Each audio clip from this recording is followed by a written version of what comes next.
एक फ़ोटो है जो कि काफ़ी तेज़ी से वायरल हो रहा है।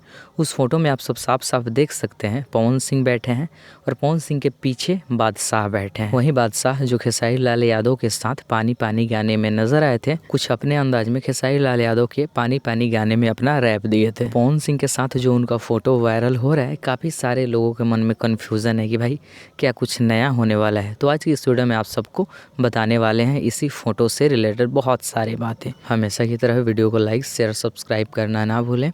आप सबको बता दें पवन सिंह और बादशाह का कुछ अलग धमाका आप सबको देखने को बहुत जल्द मिलने वाला है। अभी गाने पे काम शुरू नहीं हुआ है, लेकिन बहुत जल्द स्टार्ट भी कर दिया जाएगा। अगर स्टार्ट होता है तो हम सबसे पहले वीडियो बना के अपडेट देंगे आप सबको। लेकिन इतना तो कंफर्म हो जाइए कि भोजपुरी इंडस्ट्री में जो गाना रिलीज़ हुआ था आज से 2-4 दिन पहले पानी पानी, उससे भी कई गुना बड़ा धमाका आप सबको देखने को मिलने वाला है। इस बार खेसारी लाल यादव के साथ नहीं, इस बार पवन सिंह के साथ। तो आप सबका इंतज़ार खत्म होने वाला है और काफ़ी सारे लोगों का डिमांड था कि एक बार पवन सिंह बादशाह के साथ काम करें, तो फाइनली आप सबके डिमांड को पूरा किया जा रहा है। बहुत जल्द आप सबको बड़ा धमाका देखने को मिलेगा।